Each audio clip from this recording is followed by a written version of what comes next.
Hey, what's up, you guys? It's time for another episode of What's Hot and What's Not in Children's Ministry. Today, we are talking about getting back to that place where you are loving life and you are loving ministry. How many of us, at one point or another, you've experienced this, right? Maybe you've been in ministry for years and you're like, you know what? I am not loving this. You know what? When it comes to my personal life, I am not content. Listen, when it comes to children's ministry, self-care is the name of the game, because in children's ministry, self-care is hot. Prioritizing yourself and your mental health and your wellness and pouring into who you are is so important. That is what's hot. But just pouring out and never pouring back into yourself is not. So we're going to get into that. We're going to talk about that. So stick around and find out.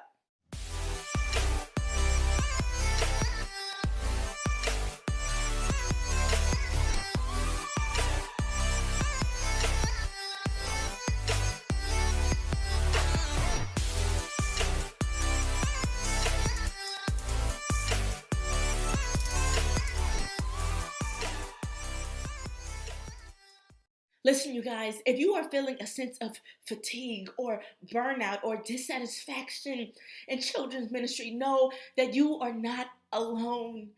But we have to be careful in children's ministry, because in the midst of this discouragement, our why can become compromised. And as we are moving into an era of the great resignation, as people are beginning to reevaluate and reassess whether what they're doing is what they really want to do, children's ministry leaders must rise up and not forsake that in which God has called them to. And in order for us to do that, we have got to take better care of ourselves. We have got to make sure we are not constantly pouring out, and never pouring into ourselves. That is the key to loving life and loving ministry. So today, I want to give you 5 things that you can do that I want you to start incorporating in your schedule, in the way that you do life, so that you can take better care of you, so that you can get back to the place to where you are loving life and loving ministry.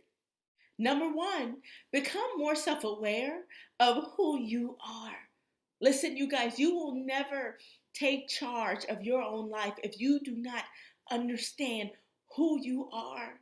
Embrace who you are and own who you are. So who are you? Do you understand your personality, your identity, your very being?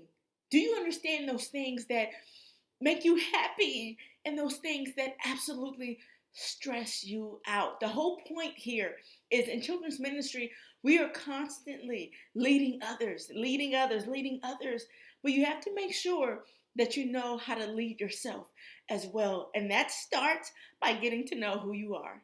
Number 2, take 100% responsibility for your life.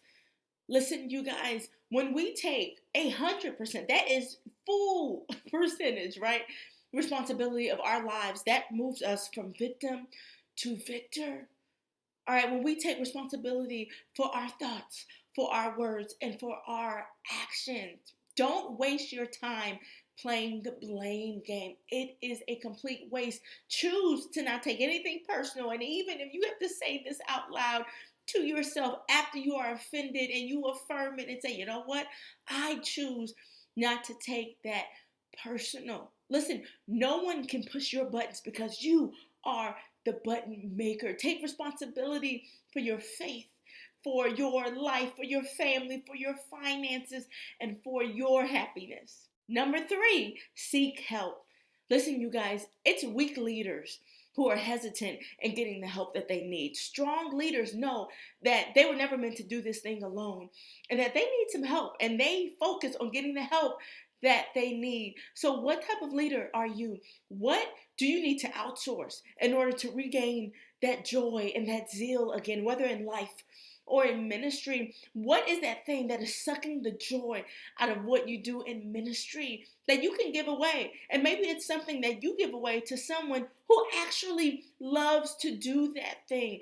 What do you need to outsource in your own personal life? I know I've been here before. Maybe you need to outsource by getting a cleaning service or a tutor. I've had to do that for my children, someone who can come in and actually help the kids while I'm doing other things. Maybe you need a financial counselor, right? Maybe you need a counselor in general because you need someone to talk to for all the things that you are going through. Whatever it is, stop making excuses and get the help that you need. It is all about building a tribe. You need a tribe of people. And know this, you guys, your tribe is going to change over time. And that is okay. Do not get obsessed with one person in your tribe, okay? It may change over time. Some help that God sends you may come for a reason, for a season, and for an eternity, okay? Nonetheless, always be grateful and focus on getting the help that you need. Number 4, stop surrounding yourself with people who drain you. Listen, you guys, this is a big one. Steer clear of those joy suckers, okay? Who are the people that drain us? People who treat us like we're less than or inadequate. People who are always negative, who are full of drama. People who are constantly trying to throw off their trauma on you. I want you to know today that it is okay to steer clear of those people. You deserve to be surrounded by people and environments that bring out the best in you. And the problem is when we force ourselves into those environments, or we trick ourselves that we have to stay in those environments or around those people, they end up bringing the worst out of us, and it affects how we view life and how we view ministry. All right, remember, you have got to take care of you. Start doing that by steering clear of those joy suckers. And last but not least, number 5, take care of your body, your mind, and your spirit. You guys, this is so important. You cannot pour out from an empty well. You have got to make sure that you are taking care of you and that you are taking care of your health. What does this mean? This means that you're taking vitamins, that you're drinking water, that you're making sure that you're getting adequate rest, that you are exercising as much as possible. It is time to stop playing Russian roulette with your health, okay? If you're not healthy, you are not going to be able to perform well in life and in ministry. It is so important. If you are not healthy spiritually, if you are not taking out the time to spend that special time in God's presence and to study His Word, you are not going to be healthy. So listen, if you want to love life and you want to love ministry, start by taking care of your body and your mind and your spirit, and start doing it today. Listen, you guys, if you want to love ministry, do me a favor and start by loving yourself and taking better care of yourself.